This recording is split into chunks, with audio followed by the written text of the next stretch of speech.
So या व्हिडिओमध्ये आपण डिस्कस करू work done bye variable force.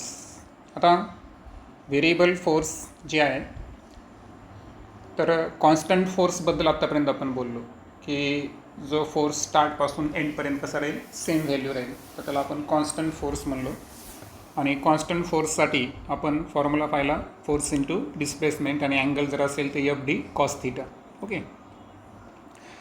आता एक लक्षात घ्या की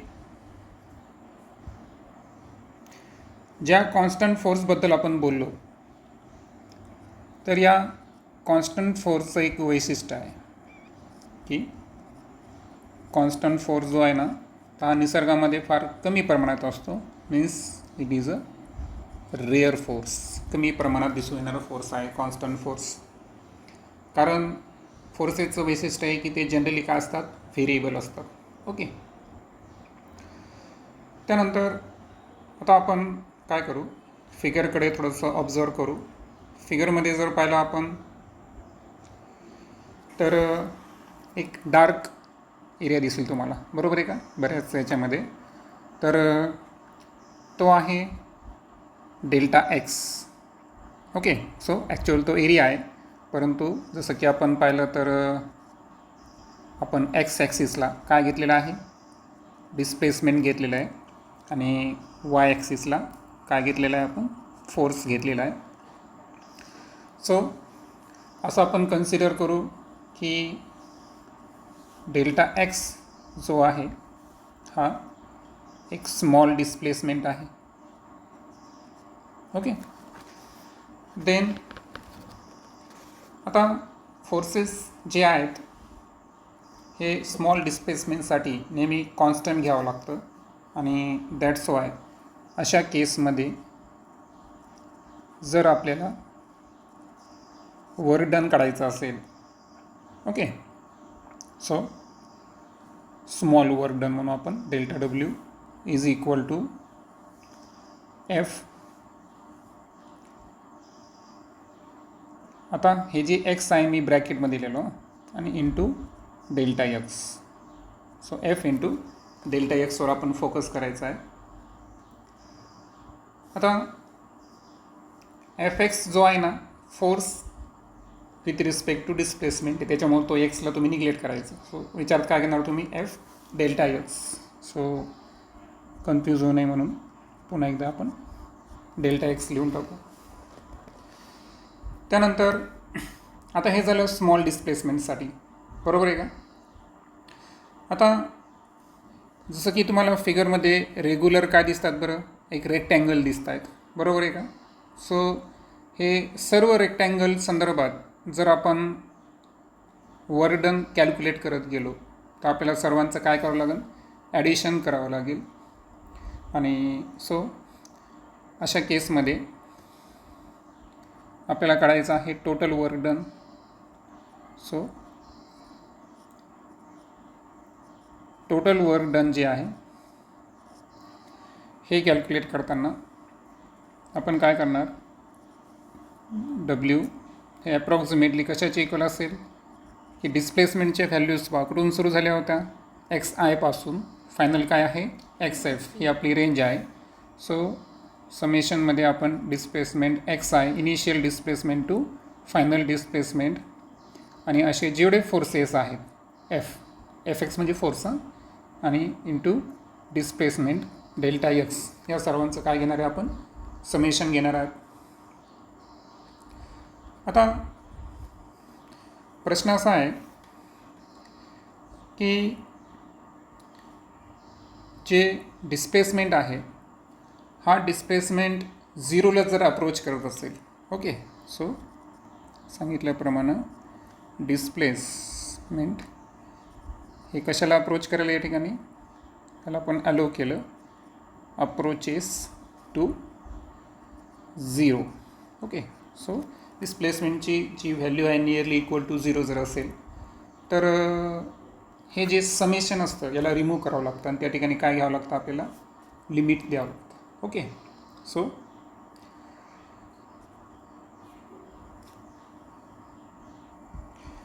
तर तर डिस्प्लेसमेंटला जर आपण अलो केलं अप्रोच टू 0, तर जे नंबर ऑफ टर्न्स आपल्याला सम करायचे म्हणजे बेरीज करायचं आहे. ओके, तर ते विदाऊट लिमिट पण काढू शकतो आपण, पण इथे एक कंडिशन दिली आहे की sum approaches a definite value equal to the area of under curve.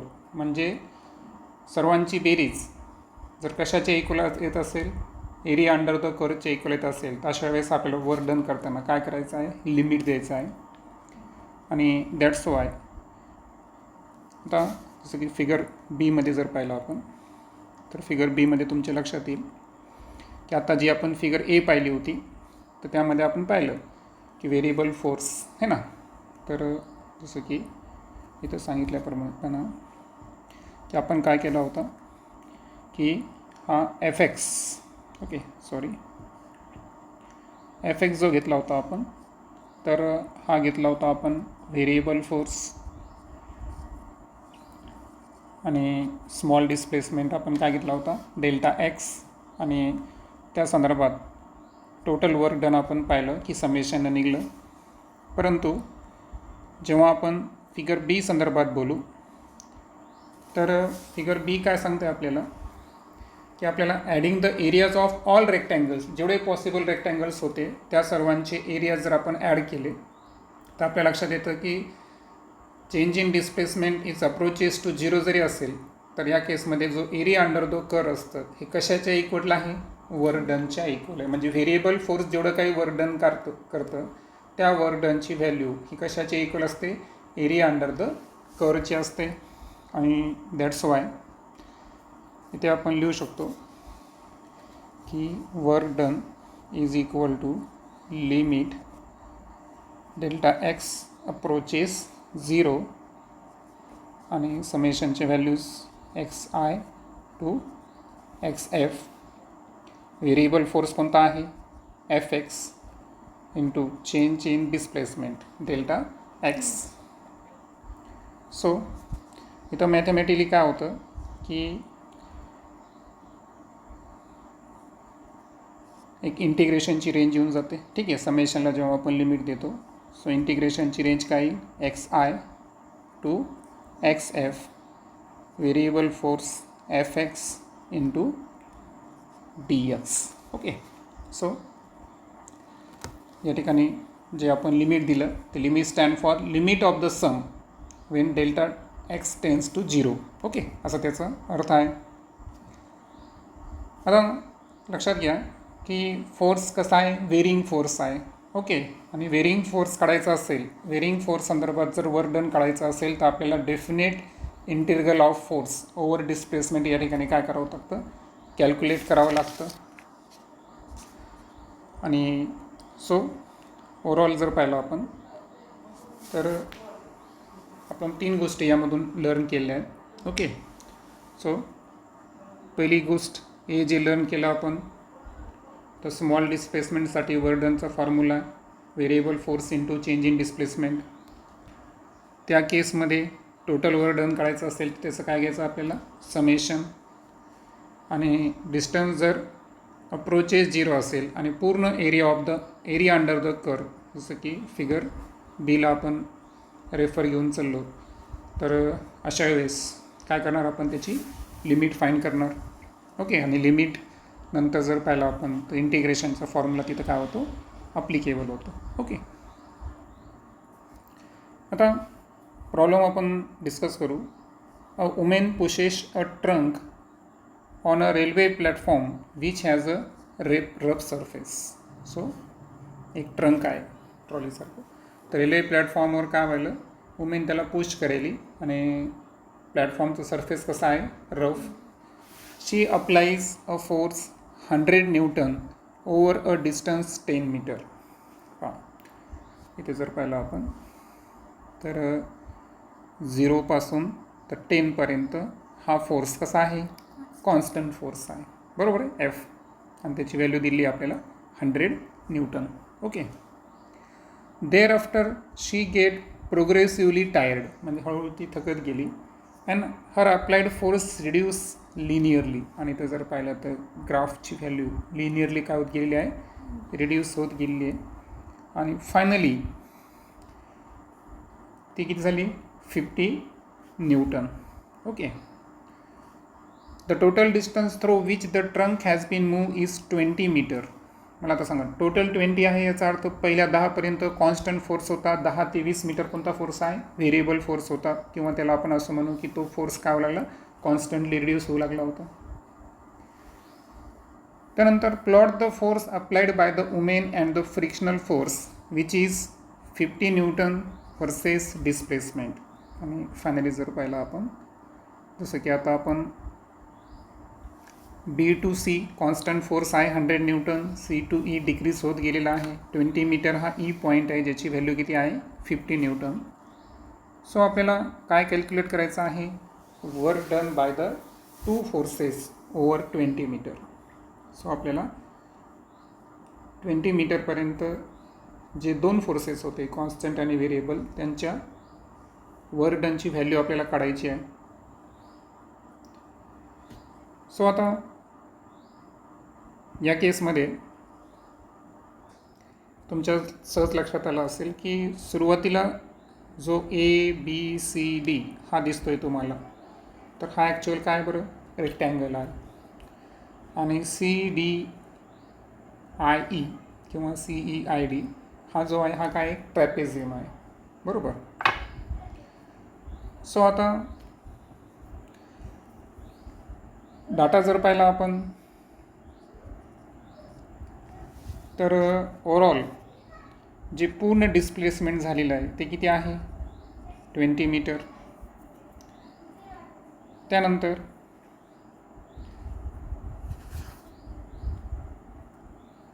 जेव्हा आपण फोर्स संदर्भात बोलू, तर सुरुवातीला कॉन्स्टंट फोर्स होता 100 न्यूटन.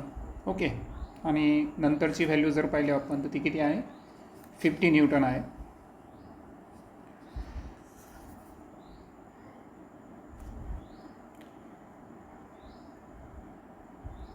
आता इथे एक लक्षात घ्या की हे जे 50 न्यूटन आपल्याला व्हॅल्यू दिलेली आहे, तर ते ॲक्च्युअल काय आहे फ्रिक्शनल फोर्स आहे, जे मोशनचे काय करतं अगेन्स्ट कार्य करतो. ओके. सो मोशनच्या अगेन्स्ट कार्य करणारा फोर्स आहे. आणि म्हणून हा जो फोर्स आहे, तर फ्रिक्शनल फोर्स त्याला निगेटिव्ह न घेता पॉझिटिव्ह घ्यायचा असेल, तर आपण किती व्हॅल्यू घेणार त्याची 50 न्यूटन घेणार. ओके. सो फ्रिक्शनल फोर्स आहे तो. आणि जे अप्लाइड फोर्स होता है ना, अप्लाइड फोर्सला आपण कॅपिटल एफ घेऊ, जो की सुरुवातीला तुम्हाला माहीत आहे तो किती होता 100 न्यूटन होता. सो या केसमध्ये जे वर्क डन काढायचं आहे आपल्याला. Okay. So work done by the women हे आपल्याला अगोदर काय करावं लागेल, कॅल्क्युलेट करावं लागेल. So work done by woman. आणि work done by women calculate करत असताना आपण काय करणार की दोन एरियाजचा विचार करणार. पहिला एरिया कोणता असेल, रेक्टँगल कोणता आहे A B C D. So area of rectangle A B C D plus दुसरा असेल एरिया ऑफ ट्रॅपेझम, त्याला नाव देऊ आपण C E I D. Okay. So area of trapezium C E I D, या दोघांची काय करून आपल्याला ॲडिशन करावं लागेल. दॅट्स वाय आता work done by female. Okay. वुमेनसाठी न घेता आपण फिमेल एफ कन्सिडर करू. सो आता ए बी सी डी हा काय आहे रेक्टँगल आहे. रेक्टँगलची ही साईड धरली आपण तर किती आहे 10, बरोबर. एरिया अंडर कवर घ्यायचा आपल्याला. आणि ही जी साईड आहे ही किती आहे 100. सुरुवातीला कॉन्स्टंट फोर्स होता. सो लेंथ इंटू ब्रीथ यानुसार 100 इंटू 10 हा रेक्टँगलचा एरिया झाला. ट्रॅपेझममध्ये तुम्हाला माहीत आहे की half into sum of parallel side into height.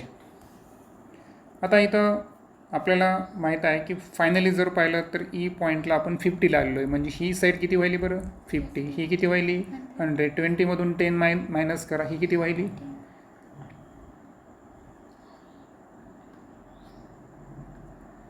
आता एक लक्षात घ्या, ही जी आहे वरची CE ती हाईट होऊ शकते का? हाईट काय असते? परपेंडिक्युलर. आता ॲक्च्युअल हे परपेंडिक्युलर म्हणून हाईट किती घेणार आपण? 10. आणि पॅरलल साईड कोणते आहे आपल्या? 100 आणि 50. So half in bracket 100 plus 50, बरोबर ना? इंटू किती? 100. हा झाला ट्रॅपेझनचा एरिया. सो इथं किती होईल? 1000 प्लस 150चे हाफ करा 75 आणि त्याला 10 मल्टिप्लाय करा. किती झालं? 750. आणि सो 1750 जूल एवढं वर्क डन. हे कोणाकडून घडलं? फिमेलकडून घडलं. आता आपण बोलू फ्रिक्शनल फोर्स संदर्भात. आता फ्रिक्शनल फोर्ससाठी आपण लोअर केसमध्ये F कन्सिडर करू. ठीक आहे. सो आता आपण असं वर्क डन काढायलो की जे घर्षण बलाकडून झालं. सो फ्रिक्शनल फोर्स जे आहे त्याकडून जे वर्क डन काढायलं त्याला आपण WF कन्सिडर करू. पण F कोणता असणार आहे?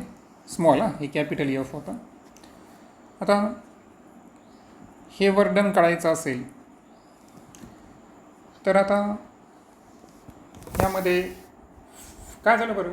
फ्रिक्शनल फोर्स तर कॉन्स्टंट होता स्टार्ट टू एंडपर्यंत. फक्त त्या फिमेलचं काय झालं या ठिकाणी? फोर्स कमी जास्त झालेला आहे, राईट? कारण याच्यात काय होतं की 0 metre to 20 metre applied force constant राहिला, नंतर व्हेरिएबल राहिला, परंतु त्याला अपोज करणारा जो फ्रिक्शनल फोर्स आहे त्याची व्हॅल्यू मात्र कशी राहिली? कॉन्स्टंट राहिली. दॅट्स वाय जेव्हा आपण फ्रिक्शनल फोर्स काढायचा असेल आपल्याला तर एरिया ऑफ क्वाड्रिलॅटर कोणता घेणार आपण? AGHI.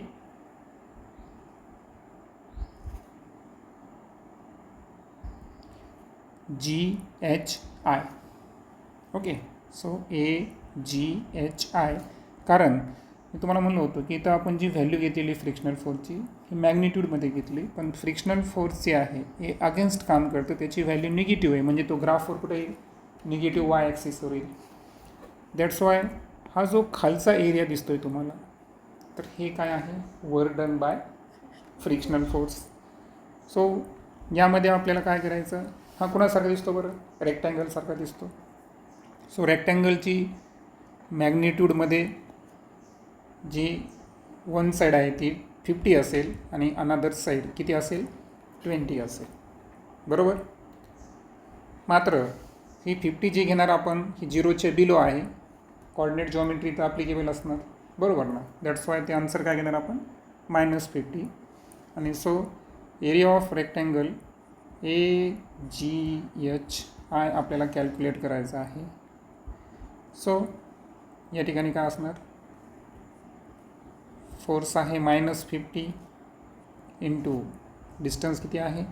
20. सो हे आन्सर किती येईल? 1000 जूल. आता एक लक्षात घ्या, जो एरिया फोर्स ॲक्सिसच्या निगेटिव्ह साईडला असेल, जसं की आपण 0च्या बिलो आलो होतो, तर त्याचं साईनसुद्धा फायनली किती येणार? निगेटिव्हच येणार. कारण फोर्स जरी निगेटिव्ह असेल पण एक्स असेल तर डिस्प्लेसमेंट तर पॉझिटिव्हच येणार, जे काही बरोबर आहे का? दॅट्स वाय फ्रिक्शनल फोर्सची व्हॅल्यू जी आहे ती या केसमध्ये work done by frictional force ही काय असणार या ठिकाणी? निगेटिव्ह असणार. सो नेक्स्ट व्हिडिओमध्ये आपण work energy theorem for variable force या संदर्भात डिस्कस करू.